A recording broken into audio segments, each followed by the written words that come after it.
हमारे गयूर मुसलमानों, इस पिंडाल में तशरीफ़ फरमा इस स्टेज पर मुअज़्ज़ज़ दानिश्वर उलमाए किराम, नौजवान साथियों, प्यारे बच्चों और पर्दे में तशरीफ़ फरमा अपने घरों में हमारी समाज की माँ और बहनों, अल्लाह से दुआ करते हैं कि अल्लाह तबारक व तआला हमें वो कहने की तौफीक दे जिस पर हम खुद मुकम्मल तौर पर अमल कर सकें। आपके इस शहर में, शहर औरंगाबाद, मेरी पहली बार हाज़िरी हुई है।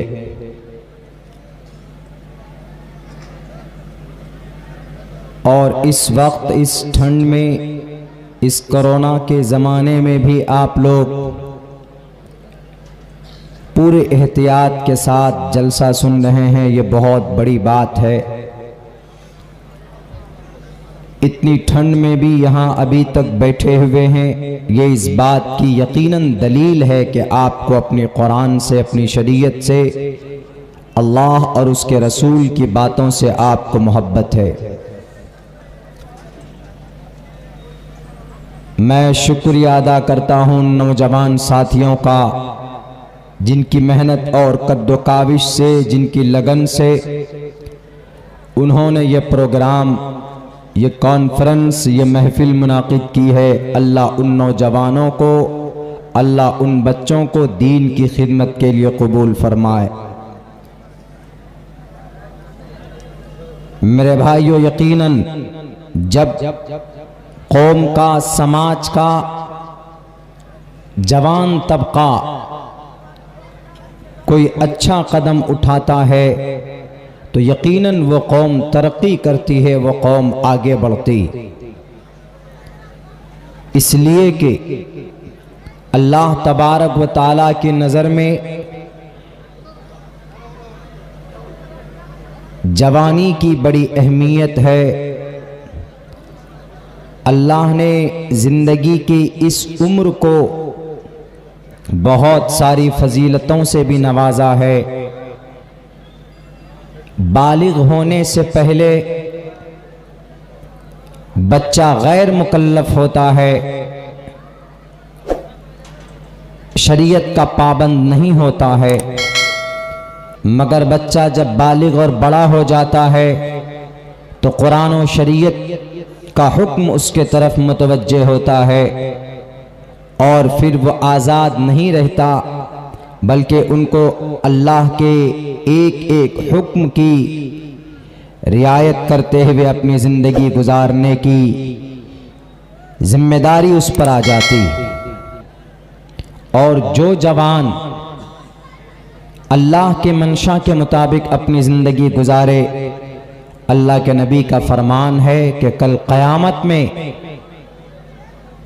वो जन्नत में जाएगा। शाबुन नशअ फी इबादतिल्लाह, वो जवान जिसकी ज़िंदगी अल्लाह की इबादत में गुजर जाए, मरने के बाद यकीनन उनका ठिकाना जन्नत होगा। आराम और सुकून की ज़िंदगी वहाँ की हमेशा हमेश की उसके लिए होगी। आज के इस पुरफितन दौर में जहाँ चारों तरफ बेहयाई है, जहाँ चारों तरफ जुल्म ज़्यादती है, बेईमानी है, अय्याशी है, शराब आम है, झूठ आम है, सोशल मीडिया में बदतमीज़ी, बेहयाई, एक दूसरे को परेशान करना आम है। ऐसे वक्त में अगर हमारा जवान तबका अपने नफ्स पर कंट्रोल करके वह अल्लाह के हुक्म को सामने रख कर अपनी ज़िंदगी गुजारता है तो यकीनन वो काबिल मुबारक है। और वो ये समझिए कि वो अपने नफ्स से शैतान के खिलाफ वो एक बहुत बड़ा जिहाद कर रहा है, जिहाद अकबर से कोई कम नहीं। बचपन में आप इबादत कर लें, कोई कमाल नहीं है, बुढ़ापे की इबादत कर लें, बहुत ज्यादा कमाल नहीं है, लेकिन जवानी की उम्र की जो इबादत होती है, चूंकि उस वक्त जवान की ख्वाहिश भी, उसका नफ्स जवान होता है, शराब पीने का मन करता है, जिना करने का मन करता है, गलत काम करने में उसको कादिर है, वो कर सकता है, जवान है, कुछ भी कर सकता है। लेकिन वो ये जानता है कि मैं जवान हूं, अल्लाह ने सेहत और तंदुरुस्ती दी है अपनी इबादत के लिए, तो अपने सर को झुका देता है अल्लाह के हुक्म के सामने। तो अब अल्लाह तबारक व तआला देखता है कि ये बंदा गुनाह करने पर ये जवान कादिर है, गुनाह कर सकता है, लेकिन ये मेरी रजा के लिए इस तरह के प्रोग्राम कर रहा है, कुरान और सुन्नत की बातें सुनने के लिए, दूसरों को सुनाने के लिए कोशिश कर रहा है, चंदा करता है, लोगों के सामने जाता है, दावत देता है, तो यकीनन अल्लाह उससे खुश होता है। और ऐसे नौजवानों का, ऐसे जवानों का ठिकाना जन्नत के अलावा कोई और दूसरी चीज, दूसरी जगह नहीं हो सकती। मेरे नौजवान साथियों,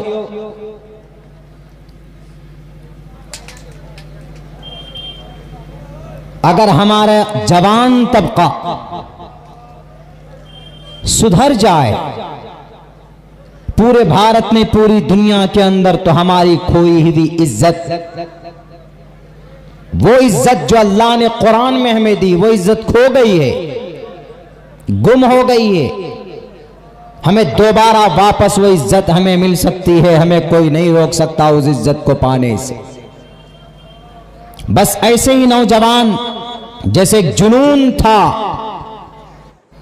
बड़े लोगों की सरपरस्ती रहे और हमारा जवान का जुनून रहे, तो हम समाज को एक अच्छाई की तरफ लेकर जा सकते हैं। एजुकेशन के फील्ड में आएंगे तो इनकलाब पैदा कर देंगे, नमाज पढ़ने पर आएंगे तो मस्जिद की मस्जिद आबाद हो जाएगी, शराब की मखालफत करेंगे तो शराब के मटकों को, जैसे मदीनतुल मुनव्वरा के गलियों के अंदर सहाबाए किराम ने शराब के मटकों को फोड़ दिया था, तो हम भी आज अगर चाहें हमारे नौजवान तो शराब के मटकों में लात मार कर उनको फोड़ सकते। तो इस उम्र की बड़ी कीमत है। और जब जवान की जवानी यकीनन अंगड़ाई लेने लगती, जब उनके अंदर जोश और जुनून आता है, तो फिर नहीं देखता है कि सामने कौन, अल्लाह की रजा के लिए वो कोई भी कदम उठाने को तैयार हो जाता है। तारीख गवाह है, उठाइए आप अस्हाबे कहफ का वाकया, 15वें पारे के अंदर पूरी सूरत अल्लाह ने कयामत तक के लिए उनके काम से खुश होकर आने वाली नस्ल के लिए बाइस इबरत बनाया कि जवानों, जब तुम फैसला कर लोगे, जब तुम अल्लाह की रजा के लिए कोई काम करोगे, तो अल्लाह तबारक व तआला तुम्हारी मदद करेगा, बातिल ताकत तुम्हें रोक नहीं सकती। हजरत ईसा अलैहिस्सलाम के 300 साल बाद जमीन पर एक जालिम बादशाह था जिसका नाम दकियानूस था। उस बादशाह की बादशाहत, उसकी जुल्म ज़्यादती मशहूर थी, आम थी। वो जिसको चाहता अपने पैरों तले रोन देता था, वो जिसको चाहता उसको कत्ल करवा देता था। उसका एक ही टारगेट था, जो मुझे बड़ा ना माने, जो मुझे मेरी इबादत ना करे, खुसूसन जवानों को पकड़ पकड़ कर मजबूर करता था कि तुम अल्लाह के सामने सजदा नहीं करोगे, तुम अपने खुदा को खुश करने के लिए नमाज नहीं पढ़ोगे, बल्कि मेरे सामने यहां का खुदा मैं हूं, मेरे सामने सजदा करो। और जब जालिम बादशाह आता है अपनी ताकत के साथ, तो लोग डर जाते देखकर कि नहीं जनाब, ये लाल बुजक्कर है, ना मालूम क्या कर जाए। तो तो लोग डर जाते हैं, खामोश हो जाते। लेकिन कुछ दीवाने होते, कुछ अल्लाह का नेक बंदा होता है जो सिर्फ अल्लाह से, हिंदू भाई ईश्वर से डरता है, जो किसी से नहीं डरता। उस दकियानूस बादशाह के सामने कुछ नौजवान खड़े हुए। गांव के अंदर जब उनको इजाजत नहीं थी नमाज पढ़ने की, अल्लाह को राजी करने की, तो वो नौजवान गांव से बाहर निकल गए कि तुम इस जमीन पर, तुम अपने शहर में मुझे इबादत करने नहीं दोगे तो अल्लाह की जमीन, इन्ना अर्ज़ी वासिअतुन, अल्लाह की जमीन बहुत वसी है, बहुत कुशादा है, मैं कहीं पर भी जाकर अल्लाह तबारक व तआला को राजी कर लूंगा, अपना सर झुकाऊंगा। वो जवान थे, जवानी थी उनके अंदर। गांव से बाहर चले गए, शहर से दूर एक पेड़ के नीचे, एक दरख्त के नीचे बैठकर अल्लाह तबारक व तआला के सामने अपनी बेबसी को रख रहे हैं। एक दो सात, 6-7 नौजवान गांव से बाहर निकलकर किस वजह से, जालिम बादशाह के हुक्म को न मानकर अल्लाह के हुक्म को पूरा करने के लिए बाहर निकले। तो मेरे भाइयों, तो फिर हुआ क्या, अल्लाह तबारक व तआला की मदद फौरन उनके पास पहुंचती। वो बातें करते हैं आपस में, किस लिए आए हो गांव से? कहा कि ये जो बादशाह है ये नमाज नहीं पढ़ने दे रहा है, ये शरीयत पर अमल करने नहीं दे रहा है, तो इसलिए हम गांव से बाहर निकले। जवान है, पैरों में ताकत है, जुबान में ताकत थी, तो बादशाह के खिलाफ उनके सामने बोल कर आया कि I will not follow you, मैं तुम्हें नहीं मानूंगा, I will not accept you, मैं तुम्हें कबूल नहीं करूंगा। तुम्हारे पास ताकत है, कुछ भी है कि तुम्हारी ताकत तुम्हारे पास, लेकिन तुमसे ज्यादा ताकतवर मेरा अल्लाह है। मैं उस अल्लाह के सामने झुकाऊंगा अपने सर को, और तुम्हारे इस दादागिरी तानाशाही की वजह से मैं तुम्हारे सामने झुकने वाला नहीं। वो सब गांव से बाहर गए, वहां पर जाकर अल्लाह से दुआ की कि अल्लाह, आपकी रजा के लिए आपके साथ किसी को शरीक ना हो करो, इस वजह से गांव से बाहर निकला हो। उस जालिम बादशाह से दुश्मनी हमने मोल ली है। तो अल्लाह तबारक व तआला ने उनकी मदद की और एक गार में ले जाकर 300 साल से ज्यादा दिन तक वो सब के सब नौजवान सोते रहे आराम से, कोई दिक्कत, कोई परेशानी नहीं। वक़ाल फ़ित्यतुन आमनू बिरब्बिहिम वज़िदनाहुम हुदन वरबतना अला क़ुलूबिहिम इज़ क़ामू फ़क़ालू रब्बुना रब्बुस समावाति वल अर्ज़, हमारा रब अल्लाह है। आज भी हम उन लोगों को कहते हैं जो हमें अल्लाह की इबादत करने से रोकते।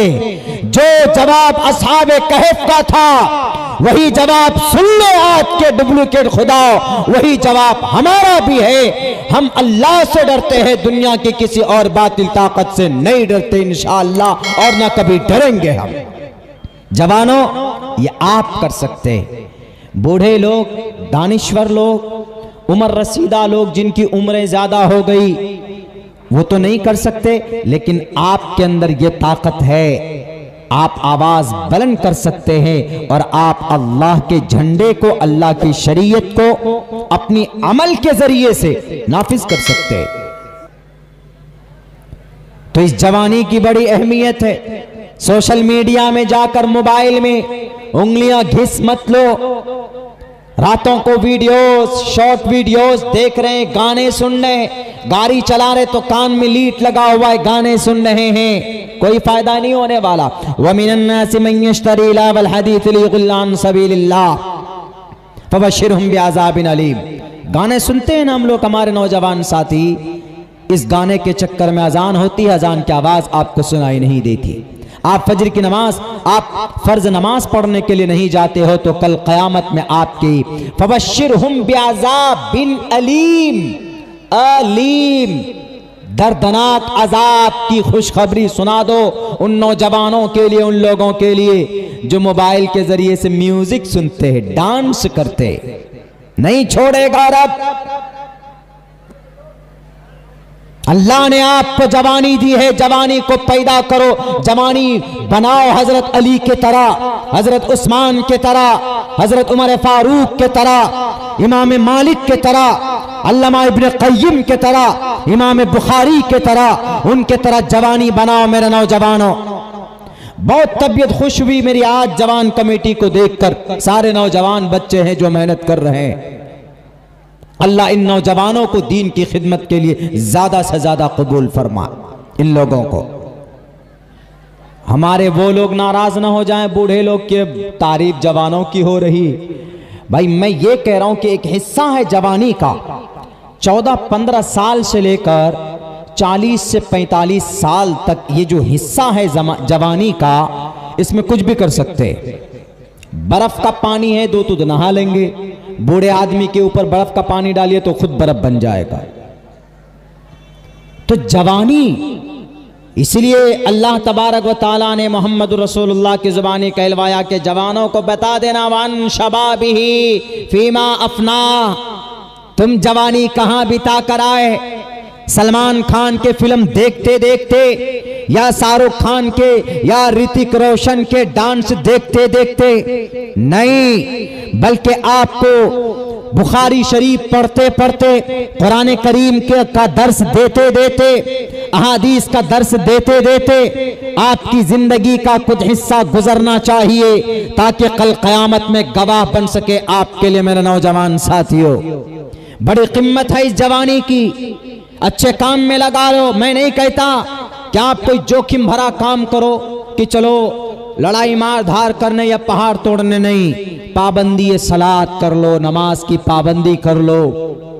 जहां तक हो सके सोशल मीडिया में गलत काम करने से और गलत चीजें देखने से बच जाओ। अपनी निगाह की, अपनी शर्मगाह की हिफाजत कर लो, इंशाअल्लाह आपकी जवानी।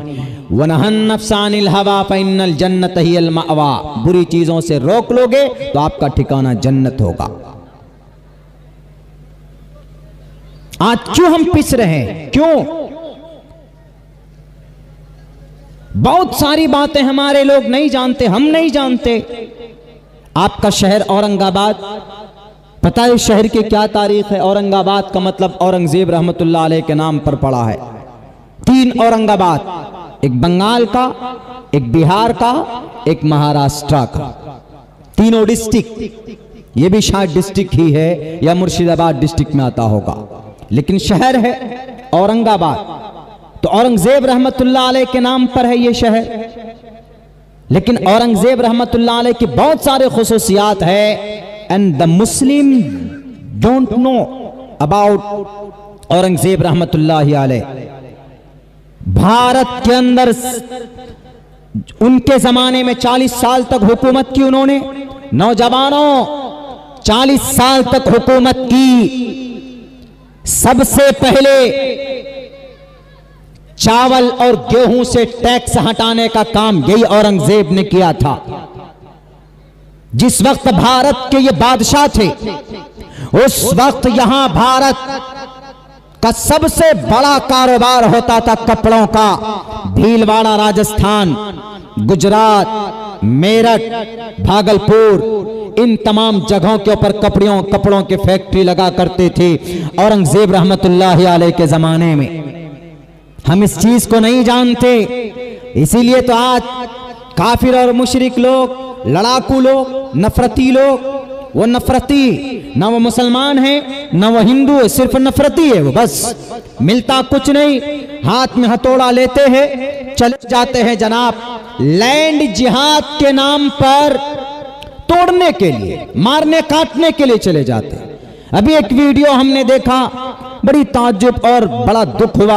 आज ये हमारे पास किसी ने भेजा, आप लोगों को भी भेजा होगा, कि कहीं हिमाचल प्रदेश में शायद कुछ हमारे नफरती दोस्त जो भटक गए, किसी के बहकावे में आकर हथौड़ा लेकर वो जाकर एक कब्र को तोड़ रहे। कब्र परस्ती इस्लाम में जायज नहीं है। मजार कब्र परस्ती इस्लाम के अंदर अल्लाह के अलावा किसी और की इबादत जायज नहीं। लेकिन उस चीज को हम उस पर चर्चा नहीं करेंगे। सिर्फ इतना जानते हैं कि अगर किसी की कब्र है या कहीं पर कोई जगह है ईदगाह है, मस्जिद कोई निशान बने हुए हैं, तो उसको तोड़ने की न तो किसी मुसलमान को परमिशन है और न तो किसी हिंदू भाई को परमिशन। अगर कहीं मंदिर है, मूर्ति है, अपनी जगह पर है, मस्जिद है, कब्र है कहीं पर, वो अपनी जगह पर है, उसको रहने दिया जाए। लेकिन पता है क्या है, उसको तोड़ते हुए वीडियो बनाया जाता है, और उस वीडियो में कैसे अल्फाज, उस वीडियो के अंदर ऐसे अल्फाज है कि सुनकर रोंगटे खड़े हो जाते हैं। मेरे हिंदू भाइयों, ऐसा नहीं हो सकता। उन्होंने क्या कहा कि बाकी ना रहे शेष राम का, बाकी ना रहे शेष रावण का। इस जुमले का मतलब समझते हैं? इस जुमले का मतलब इस भारत में अंदर जितने भी मुसलमान, ये सब रावण हैं। बाकी न रहे शेष रावण का, ये फरमान है राम का। उनका ये कहना, कभी भी श्री रामचंद्र जी ने भारत की धरती पर रहकर ये नहीं सोचा अपनी जिंदगी में कि यहाँ हिंदू रहेगा कि मुसलमान रहेगा कि दलित रहे कि कौन रहे। जात पात की तो कोई बात ही नहीं थी। वो तो एक नजर से सबको देखते थे, एक नजर से, एक सम्मान से, मानवता, इंसान, जैसे वो एक इंसान थे, मानवता और इंसान। लेकिन उसको तोड़कर हथौड़ा लेकर गए, तोड़ा। जब पूछा गया उनसे बाद में कि क्यों तोड़ा जी आपने, उन्होंने कहा कि सर इसीलिए तोड़ा हमने कि ये जितने भी टोपी और दाढ़ी वाले, ये जितने भी मस्जिद और मदरसे वाले, यानी जितने भी कलिमा पढ़ने वाले हैं, ये सब के सब रावण वाले हैं। इसीलिए रावण का शेष न इनका कोई वंश बाकी रहेगा। ये फरमान है राम का। मैं कहूंगा कि ये फरमान रामचंद्र जी का नहीं हो सकता। और आपको हिम्मत भी, आपको शर्म आनी चाहिए। उन नफरती तीनों नौजवानों से मैं कहूंगा, क्या आपको भारत में रहकर इस तरह की हरकतें नहीं करनी चाहिए? न तो भारत का संविधान इजाजत देता।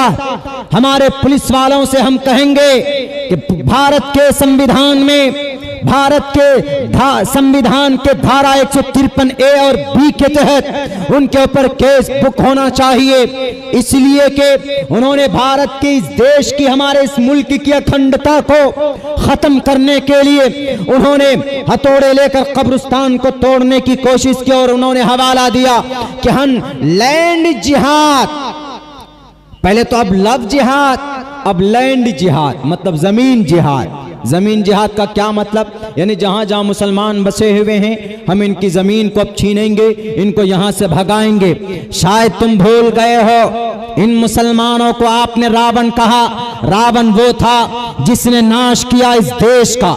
रावण वो था जिसने नाश किया, वो एक राक्षस था, वो एक शैतान था, वो इंसान नहीं था, बल्कि वो शैतान था, वो राक्षस था, वो जालिम था, वो जाबिर था, वो फासिक था, वो फाजिर था, वो जुल्म करने वाला, एक बहुत ज्यादा अथाह शक्ति का मालिक, उसको रावण बोला जाता।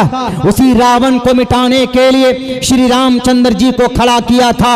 आप भारत के इतने मुसलमानों को रावण का वंश बता रहे हैं। सुन लो, हमारे उन तीनों भाइयों को बोल रहा, अगर आपके दिमाग में ये भूसा भरा है, मेरे नफरती तीनों भाइयों, हथौड़ा लेकर उस जमीन को तोड़ने से और तुम्हारे कह देने से भारत का मुसलमान कोई रावण का वंश नहीं है। याद करो, जिस वक्त 1962 को देश आजाद होने के बाद यही चाइना से मुकाबला होने का जब टाइम था, उस वक्त इस भारत को किसने, हिंदुस्तान के खजाने में पैसे नहीं थे, 500 टन का दान किसने दिया था? पूछो इन हथौड़े वाले बेलगाम घोड़ों से। उस वक्त 500 टन का दान, जिनका नाम मीर उस्मान अली हैदराबाद का, उन्होंने दिया था लाल बहादुर शास्त्री को। लाल बहादुर शास्त्री ने कहा कि निजाम, मीर निजाम उस्मान साहब, आप अगर ताउन नहीं करेंगे तो हमारे इस देश पर चाइना का कब्जा होगा। जब उस वक्त 1962 में चाइना से मुकाबले के लिए गए तो टैंक और तोप खरीदा गया और चाइना से मुकाबला किया गया। 500 टन सोना जो मीर उस्मान ने दिया था, उनके दिए हुए चंदे से जाकर चाइना से मुकाबला किया था। अगर 500 टन का सोना मीर उस्मान नहीं देते तो आज हमारा हमारा भारत का आधा हिस्सा चाइना के अंदर में शामिल होता। याद करो उनकी तारीख को। स्टेट बैंक ऑफ हैदराबाद सबसे पहले भारत के अंदर किसने बनाया था, जिसको आज भारतीय स्टेट बैंक के नाम से हम जानते, यही मीर उस्मान अली ने बनाया था, जिसको बाद में भारतीय स्टेट बैंक बनाया गया था। तुम्हें शायद तारीख मालूम नहीं, मुस्लिम अलीगढ़ यूनिवर्सिटी को 5 लाख रुपए सोना दिया था। दान देते हुए वो नहीं देखते थे कि ये मुसलमान है कि ये हिंदू है। बनारस की हिंदू यूनिवर्सिटी को 10 लाख रुपए चंदा दिया था। कौन? यही मीर उस्मान अली। तुम इनको रावण की औलाद बोलते हो, शर्म नहीं आई बोलते हुए? हम रावण की औलाद नहीं, ये नस्ल जितने भी यहां पर बैठे हुए न तो हिंदू रावण की औलाद न मुसलमान रावण की औलाद है। रावण की औलाद तुम हो, इसलिए कि यहां की अखंडता को तोड़ने की तुमने कोशिश की। और याद रखो, जब जब कोई अखंडता को तोड़ता, यदा यदा ही धर्मस्य ग्लानिर्भवति भारत अभ्युत्थानम धर्मस्य तदात्मानं सृजामहम्, वो परमात्मा किसी न किसी को भेजता है। और आज के जमाने में अगर आपने अखंडता को तोड़ने की कोशिश की, इनको रावण की अगर औलाद कहा, तो ये रावण की औलाद नहीं है। मैं साबित करूंगा कि भारत का मुसलमान रावण की औलाद नहीं, बल्कि भारत का मुसलमान इस देश का लोकप्रिय, इस देश का देशभक्त है। हिंदू मुसलमानों की पुरानी तहजीब है, प्यार से मोहब्बत से रहते। किस खुदा के कहने पर तुमने ये हरकत की? किसने तोड़ने की तुमको परमिशन दी? क्यों नहीं कार्रवाई हुई उनके ऊपर? उनको जेल में डालना चाहिए। अगर मैं गलत बोलता हूं तो मेरे हाथ में हथकड़ी लगाओ, लेकिन फ्रीडम ऑफ एक्सप्रेशन बोलना पड़ेगा। हक बात है, फ्रीडम ऑफ थॉट बोलेंगे। क्यों? क्योंकि हम तो रावण की औलाद है ही नहीं। मेरे भाइयों, डॉक्टर अंबेडकर को 54 एकड़ जमीन दी थी। किसने? मीर उस्मान अली ने। कौन था वो? अगर रावण की औलाद है वो, मुसलमान को आप रावण की औलाद बोलते हैं, तो 54 एकड़ जमीन मीर उस्मान अली ने क्यों नहीं दी? क्यों दी? देता वो? नहीं देता। 54 एकड़ जमीन दिए मीर उस्मान ने डॉक्टर भीमराव अंबेडकर को कि जाइए कॉलेजेस बनाइए, जाइए स्कूल्स बनाइए, जाइए यूनिवर्सिटी बनाइए। 54 एकड़ जमीन। ताज्जुब की बात है, आज उनको कह दिया जाता है, इन लोगों को, टोपी दाढ़ी वालों को, जिनकी मस्जिद है, जिनके मदरसे हैं, कि जनाब तुम तो रावण की औलाद हो। शर्म होनी चाहिए इस तरह के इल्जामात लगाते हुए, शर्म आनी चाहिए इस तरह की बातें करते हुए, नहीं होनी चाहिए। मेरे नौजवानों, मेरे साथियों, कुछ लोग इस तरह के जालिम दुश्मनाने इस्लाम भारत में नहीं पूरी दुनिया में है। हमें और आपको अल्लाह से तोड़ने, शरीयत से दूर करने की पूरी कोशिशें जारी है, लेकिन हम अल्लाह से कितना करीब है, हमें और आपको देखना पड़ेगा। अल्लाह से हम कितनी मोहब्बत करते हैं, अपने कुरान से हमें कितनी मोहब्बत है, अपनी शरीयत से हमें कितनी मोहब्बत है। अपनी इस जवानी को सही इस्तेमाल में लगाइए, अपनी जिंदगी के सही लम्हात में। इंशाअल्लाह तबारक व तआला बातिल ताकत वक्ती तौर पर उभरती है, लेकिन जब हक आ जाता है, जब आपकी जिंदगी में शरीयत होगी, आपकी जुबान पर अल्लाह का नाम होगा, वज़क्किर फ़इन्न ज़िक्रा तनफ़उल मुमिनीन, नौजवानों आपकी जिंदगी में सुन्नत होगी तो यकीनन आप कामयाब होंगे। मन अहया सुन्नती इंद फसादी उम्मती फलहु अज्रु मिअति शहीद, 100 शहीदों का सवाब आपको दिया जाएगा अगर आप ऐसे वक्त में सुन्नते रसूलुल्लाह के मुताबिक जिंदगी गुजारते हो। एक बात याद रखो, इस जवानी को जाय मत होने दो। यकीनन जवानी बहुत सारे ऐसे लोग गुजरे कि जिन्होंने अपनी जवानी गलत चीजों में बिगाड़ दी, खत्म कर दी, तबाह कर दिया, लेकिन जब वक्त आता है, जब बुढ़ापा आ जाता है तो अफसोस करते। वर्का बिन नौफल नसरानियों का एक बड़ा आलिम, एक यहूदी आलिम, जब मोहम्मद रसूलुल्लाह को उनके सामने पहली बार अम्मा खदीजतुल कुबरा लेकर गई, जब मोहम्मद रसूलुल्लाह को पहली वही आई थी गारे हिरा में, इक़रा बिस्मि रब्बिकल्लज़ी खलक़ खलक़ल इंसान मिन अलक़ इक़रा व रब्बुकल अकरमुल्लज़ी अल्लम बिल क़लम अल्लमल इंसान मा लम यअलम। 5 आयतें शुरू की, जब नाजिल हुई अल्लाह के नबी लेकर आए, हजरत जिब्राइल अमीन आए और आकर अचानक से कहते हैं कि मोहम्मद पढ़ो इक़रा। अल्लाह के नबी फरमाते हैं कि मा अना बिक़ारियन, मैं नहीं जानता हूं पढ़ना। 3 मरतबा ये कन्वर्सेशन चला। हजरत जिब्राइल अमीन ने फिर से कहा पकड़कर भींचकर, तो आप अलैहिस्सलाम पढ़े। आपके ऊपर कपकपी तारी हुई, वहां से वापस आए, अम्मा खदीजा को बताया और आप अलैहिस्सलाम ने कहा कि खदीजा, मैं अपने आप को ऐसा महसूस होता है कि मैं हलाक हो जाऊंगा, मैं रुस्वा हो जाऊंगा, मैं खत्म हो जाऊंगा। अम्मा खदीजतुल कुबरा ने उनको तसल्ली दी कि अल्लाह आपको ऐसा रुस्वा नहीं करेगा, अल्लाह आपको जाय नहीं करेगा, क्योंकि आप गरीबों की, बेबसों की, लाचारों की खिदमत और मदद आप करते हैं। आपके ऊपर वाणी हुई है, अहमेव सौयमिदम बदामी जिष्टम दवा बिरुत्मानो शबियम कामै तत्मगुर्नम कुर्नमितम ब्रह्मानम तमुर्शिदम सुमिधाम। ईश की तरफ से वाणी हुई है। चलिए हम अपने भैया के पास जाते हैं, अपने चचेरे भाई के पास। अम्मा खदीजा मोहम्मद रसूलुल्लाह को लेकर जाती है और फिर अल्लाह के नबी पूरे अहवाल को बयान करते। तो वो वक्का बिन नौफल क्या कहता है कि काश मैं जवान होता उस वक्त जब आपकी कौम आपको अपने समाज से, आपको आपके गांव से निकाल देगी। अल्लाह के नबी फरमाते अच्छा मुझे मेरे कौम निकालेंगे? कहा जी, अच्छा करने वालों को कभी कभी बुरा बोलते हैं लोग। आप लोग ऐसा है, जब कोई अच्छा करता है तो लोग, बहुत से लोग कहते हैं कि यही आया बड़ा काम करने वाला। अच्छे करने वालों की पुलिंग डाउन ज्यादा होती। ये जो जलसा होता है ना, इस तरह के जलसे जो लोग करते हैं तो बात, बहुत सारे लोग ऐसे भी बोलेंगे कोई काम नहीं मिलता तुमको जलसा कर रहे हो, क्या होता है इस जलसे से? आप कहोगे इस जलसे से ईमान ताज़ा होता है, कुरान और शरीयत की बातें सुनने को मिलती है, अल्लाह का फरमान खुलकर सामने आता है। शरीयत, अल्लाह और अहादीस हमसे क्या चाहती है, अल्लाह हमसे क्या चाहता है, वो कम से कम 10, 15, 20, 25, 30 मिनट बैठकर सुनने का मौका तो मिलता है। तो बहुत सारे लोग होते हैं जो कहते हैं कमेटी वालों को कुछ नहीं मिलता, जलसा करते हैं। तो इसीलिए अच्छा जो करता है लोग पैर खींचते भी हैं। बहुत सारे लोग होते हैं, हर जमाने में होते हैं। तो वर्क़ा बिन नौफल ने कहा कि मोहम्मद तुमको तुम्हारे गांव से तुमको निकालेगा तुम्हारे समाज के लोग। तो मोहम्मद रसूलुल्लाह चौंक के बोलते हैं आश्चर्य होकर कि हमको हमारे लोग निकालेंगे? कहा जी, तुमको तुम्हारे गांव से निकाल देंगे तुम्हारे हक की आवाज को बुलंद करने की वजह से।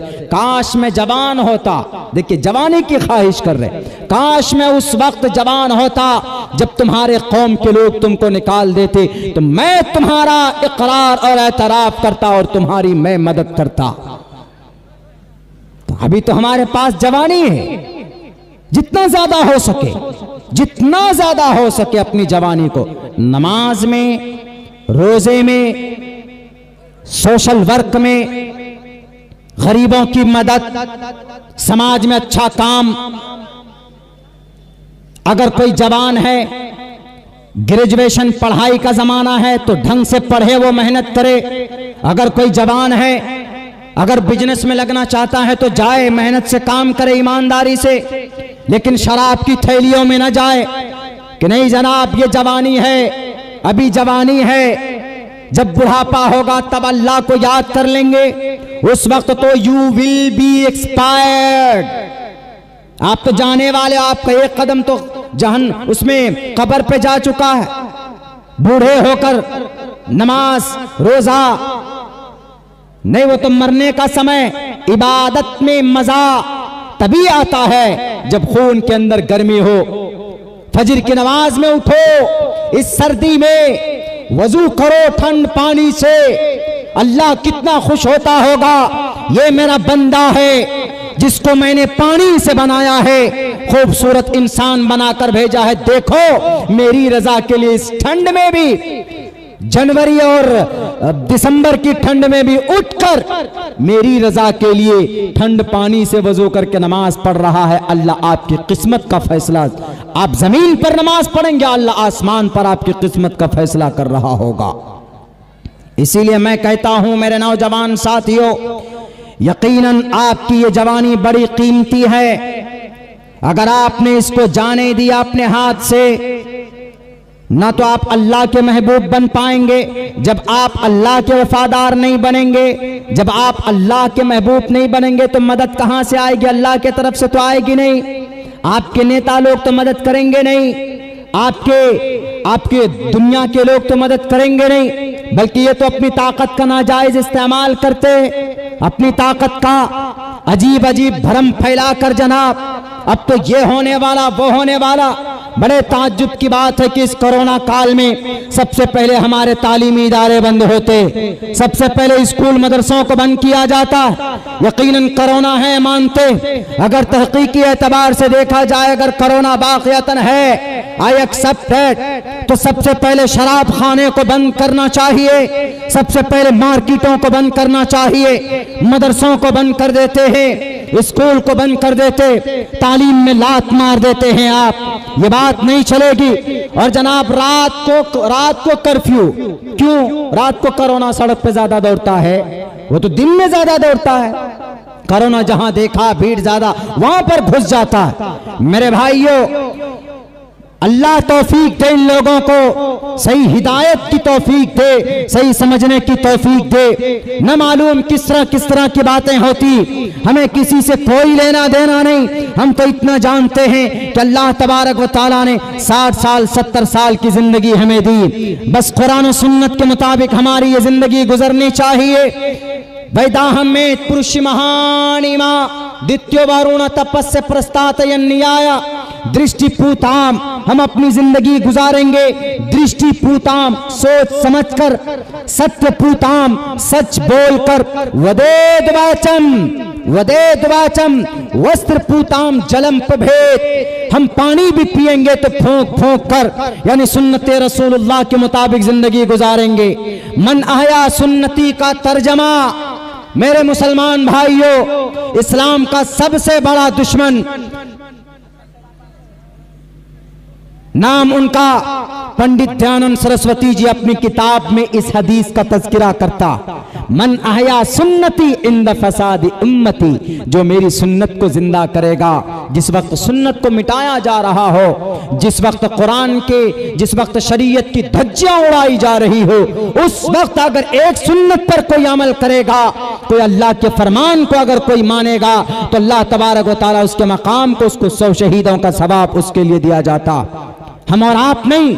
इतनी अच्छी शरीयत है हमारे बीच में मेरे नौजवानों कि पंडित दयानंद सरस्वती जी, जिसको अल्लाह पर एतराज, जिसको भगवान पर एतराज, जिसको ईश्वर पर एतराज, उन्होंने जैन, उन्होंने आर्या समाज बनाया। पंडित दयानंद सरस्वती जी ने आर्या समाज, वो कहते हैं न हिंदू सही, न मुसलमान सही, न क्रिश्चियन सही, न जैन सही, न बौद्ध सही। इसलिए उन्होंने अलग से एक धर्म बनाकर उन्होंने अपना कलिमा बनाया।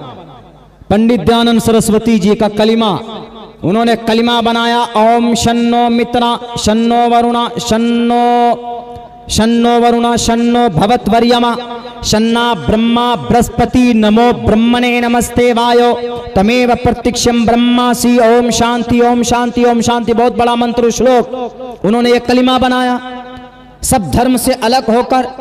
लेकिन बताइए, इस कलिमे को जब इस संस्कृत के इस लाइन को आप पढ़ेंगे, ओम शन्नो वरुणा ओम शन्नो मित्रा, ओम हम पूजा करते हैं, हम अकार मकार सकार करते हैं। शन्नो मित्रा का मित्रा जो बहुत ज्यादा मोहब्बत करने वाले, यानी अलवदूद, अल्लाह का जो नाम अलवदूद है उसका जिक्र किया अपनी जुबान में, संस्कृत जुबान में, अपने इस कलिमे के अंदर। शन्नो मित्रा शन्नो भवत्वर्यमः शन्ना ब्रह्मा बृहस्पति नमो ब्रह्मणे, ये जितने भी नाम हैं उस जात के, उन सब के सामने हम नतमस्तक होते हैं। नमस्ते वायो तमेव प्रत्यक्षम ब्रह्मासी, यानी जो हम कुरान में सूरह फातिहा में पढ़ते हैं, इय्याका नाबुदु अल्लाह, हम तेरी ही इबादत करते हैं, तेरी ही भक्ति करते हैं, हम तेरे ही सामने अपने सर को झुकाते हैं। वही बात उन्होंने अपने मंत्र के अंदर ये बात कही। इतना प्यारा, इतनी प्यारी शरीयत हमारी है, सूरह फातिहा है, कि कोई भी अगर अपना धर्म बनाता है तो कहीं ना कहीं कुरान से, अहादीस से एक टुकड़ा लेकर अपनी शरीयत के अंदर रख देता। क्यों? वो जानता है इस बात को, वो जानता है, वो जानता है कि मोहम्मद के बगैर, कुरान के बगैर, शरीयत के बगैर मुक्ति नहीं मिल सकती है। इसलिए एक न एक टुकड़ा अपने ग्रंथ के अंदर जरूर मौजूद रखता। मेरे नौजवान साथियों, कितनी खुशी की बात है, पूरी दुनिया में सबसे बेहतरीन और खूबसूरत निजाम, खूबसूरत शरीयत, बेहतर शरीयत अगर कोई है तो वह आपके पास है। कुरान और हदीस और मोहम्मद रसूलुल्लाह की पूरी जिंदगी आपके पास। बचपन से लेकर जवानी तक, जब वो क्रिश्चियन राइटर लिखने निकला 100 लोगों की कहानी, 100 लोगों की हम कहानी लिखेंगे, जब 99 लोगों की कहानियां, उनके किस्से लिख चुका उनकी जिंदगी का, तो उन्होंने सोचा, किसी ने कहा कि सर एक आदमी की कहानी तो आपने लिखी नहीं। कहा कौन? कहा प्रॉफेट मोहम्मद की। उन्होंने कहा कि I don't know Prophet Muhammad, who is Prophet Muhammad? उन्होंने कहा कि sir just consider and just research the life of Prophet Muhammad सल्लल्लाहु अलैहि वसल्लम। उसने शुरू की एनसाइक्लोपीडिया, रामायण, महाभारत, गीता, जनाब ऋग्वेद, यजुर्वेद, सामवेद, अथर्ववेद, सारे किताबें पढ़नी उन्होंने शुरू की। पढ़ते पढ़ते आगे गए, लेकिन जब 99 लोगों की पूरी जिंदगी उन्होंने पढ़ी तो कहीं कहीं पर अच्छे अच्छे काम दिखते थे उनके, एक टुकड़ा ले लिया। लेकिन जब मोहम्मद रसूलुल्लाह की पूरी जिंदगी पढ़ी तो उसने ये कहा, उस अंग्रेज ने, कि मोहम्मद रसूलुल्लाह की पूरी जिंदगी अमल किए जाने के लायक है, चाहे बचपन की जिंदगी हो, कि जवानी की जिंदगी हो, कि बुढ़ापे की जिंदगी हो, कि वफात के वक्त की जिंदगी हो, पूरी जिंदगी अगर काबिल फॉलो है तो मोहम्मद रसूलुल्लाह सल्लल्लाहु अलैहि वसल्लम की लास्ट में 100वें नंबर पर, 100 नंबर पर मोहम्मद का नाम होना चाहिए। लेकिन वहां से उठाकर उन्होंने पहले नंबर पर मोहम्मद रसूलुल्लाह का नाम रखा।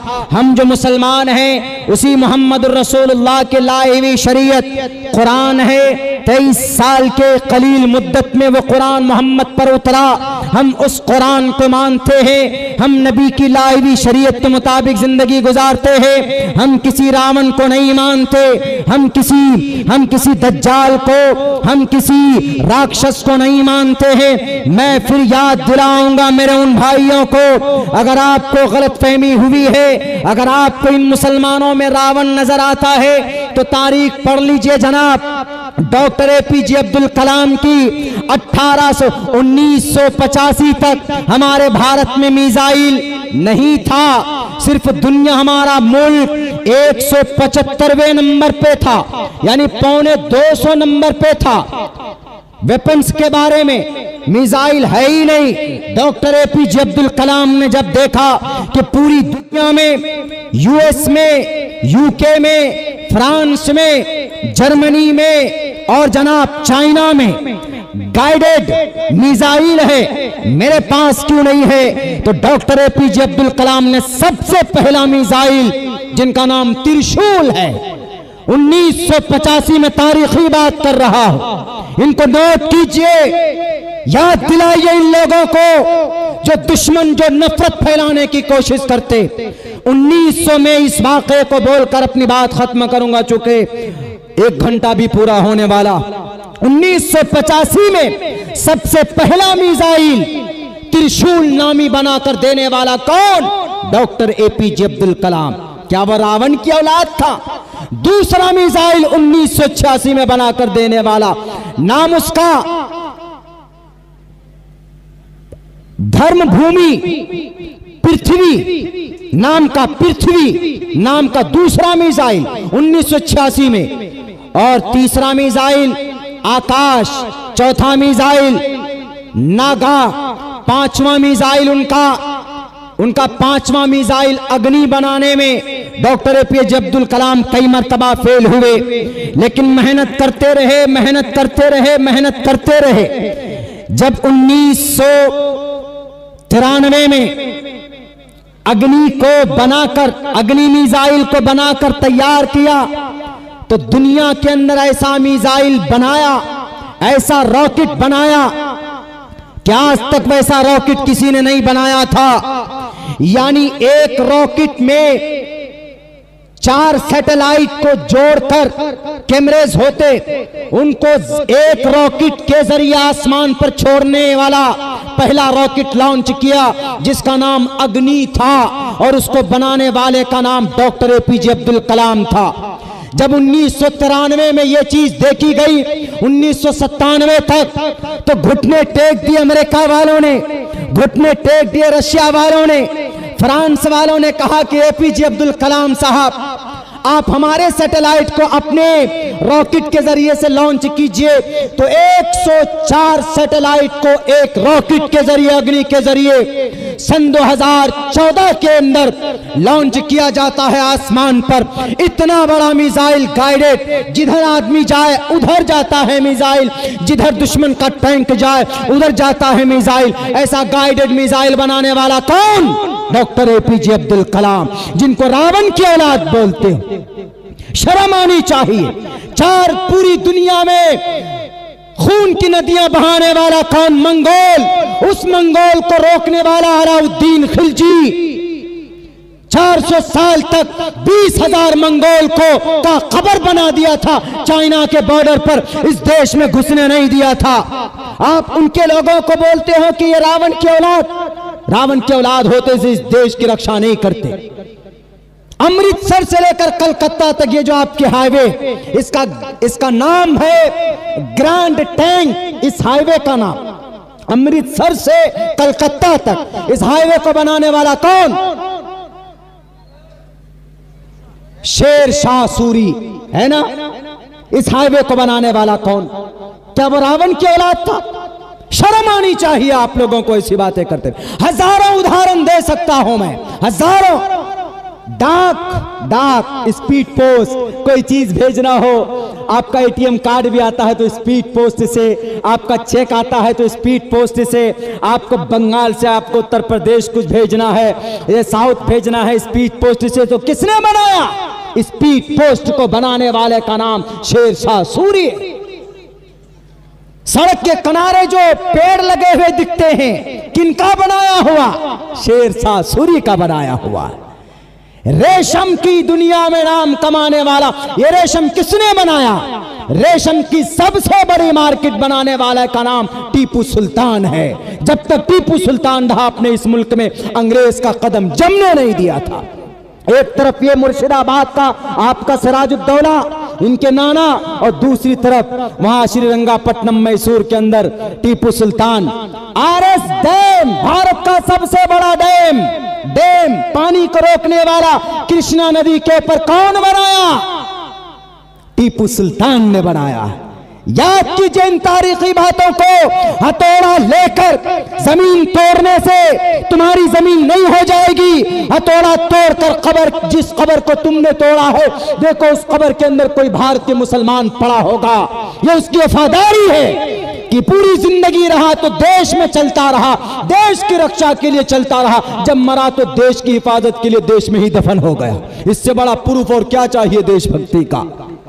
मेरे भाइयों, मेरे साथियों, ये तारीखी बातें हैं जिन्हें कभी कभी मजबूर होता है, हमें होना पड़ता है उन्हें बताने के लिए, क्योंकि ये लोग खामखा न मालूम किन के बहकावे में आ जाते हैं। इन्हीं लोगों के गलत हरकतों से हमारे देश में कई दंगे होते हैं, कई फसादात होते हैं। आप अच्छे काम कीजिए, क्योंकि अच्छा काम करने का पुण्य आपको आपके ग्रंथों के अंदर बताया गया।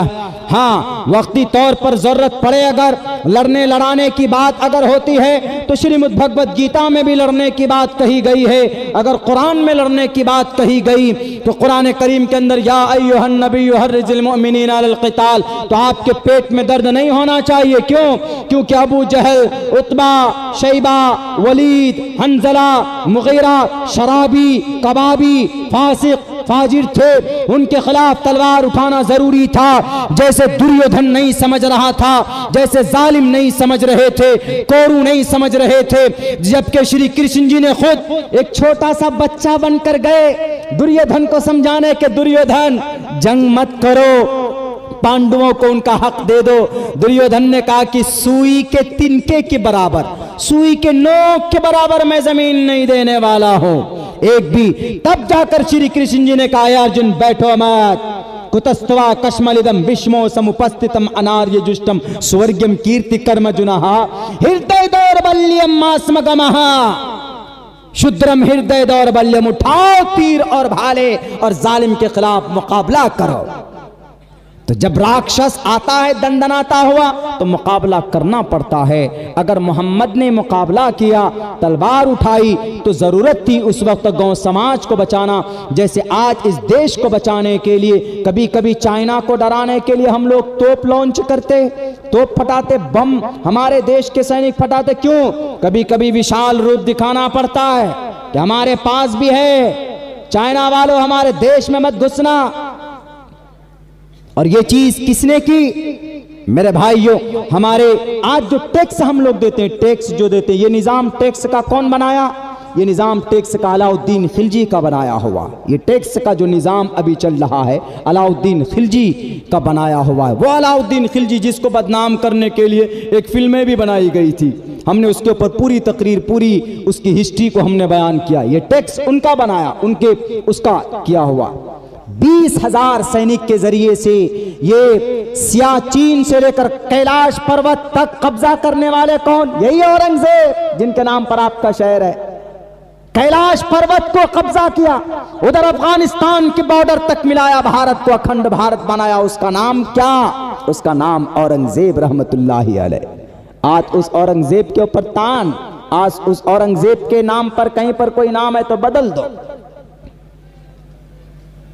यहां पर भी कुछ जालिम आएंगे आपके इस बंगाल में, तो ये औरंगाबाद है, इसको कहेंगे कि जनाब ये कोई और बात बना दो इसको। क्यों? अदावत है, दुश्मनी है। लेकिन नहीं, ये नहीं होनी चाहिए। हमारे किशनगंज चले जाइए बिहार, आबादी अगर देखिए हिंदू मुसलमानों की तो मुस्लिम ज्यादा है, हिंदू कम है, लेकिन फिर भी कितनी मानवता है। मुस्लिम ज्यादा है तब भी नाम किशनगंज, किशन कन्हैया, किशनगंज है, वो मुस्लिम है ज्यादा। तो वहां के मुसलमानों को चाहिए जनाब उठाओ डंडे और किशनगंज को बनाओ नसीराबाद। लेकिन नहीं, हम नहीं चाहते ये सब। तुम्हारा लाल बुजक्कर चाहता होगा उत्तर प्रदेश का, वो जो लाल बुजक्कर साहब है, उनको सिर्फ नाम बदलने से मतलब है। बेटी की इज्जत लुट जाए, कुछ हो जाए, चोरी हो जाए, डाका हो जाए, उस पर नहीं बोलेंगे, बस नाम बदलो। मुगल सराय का नाम पंडित दीनदयाल उपाध्याय, इलाहाबाद का नाम प्रयागराज, और जनाब न मालूम क्या क्या नाम बदलते। क्या कुछ मिला? क्या जीडीपी में बढ़ोतरी हो गई नाम बदल दिया तो? लो जी हाँ, जीडीपी अगर बढ़ जाए तो नाम बदल दो। ये सब मानसिक बीमारी है जो देश को, यही बीमारी की वजह से, इसी सोच की वजह से हम आगे नहीं बढ़ पा रहे। हम अभी गाय और बकरी के नाम पर लड़ रहे हैं। अमेरिका वाला चांद पर हमसे कई मर्तबा, 100 गुना ज्यादा मर्तबा पहुंच गया। हमारे पास दिमाग की कमी है। हमारी 4 बेटियां ऐसी है जो यूएस के अंदर बड़े पोस्ट पर काम कर रही, 4 बेटियां भारत की। क्यों नहीं हम उन बच्चों को यहां रखते, उनको लाखों रुपए सैलरी देते? मेरे नौजवानों, मेरे साथियों, आपने ये जलसा किया, चूंकि वक्त मेरा पूरा हो चुका है, आपने ये जलसा किया, मैं दिल से खुसूसन उन नौजवानों को जिन्होंने मेहनत की, अल्लाह आपको जज़ाए खैर दे। और अल्लाह तबारक व तआला इसी तरीके से दीन की और शरीयत को आगे बढ़ाने के लिए अल्लाह आपसे काम लेता रहे। लेकिन नौजवानों, आखिर में मैं यही गुजारिश करूँगा कि कम से कम अपनी ज़िंदगी के अंदर पाबंदी सलात कीजिए। नमाज़ पढ़ेंगे तो इंशाअल्लाह तमाम बेहयाई बुरी बातों से नमाज हमें रोकती है। बहुत बहुत शुक्रिया, जज़ाकल्लाह। अस्सलामु अलैकुम व रहमतुल्लाहि व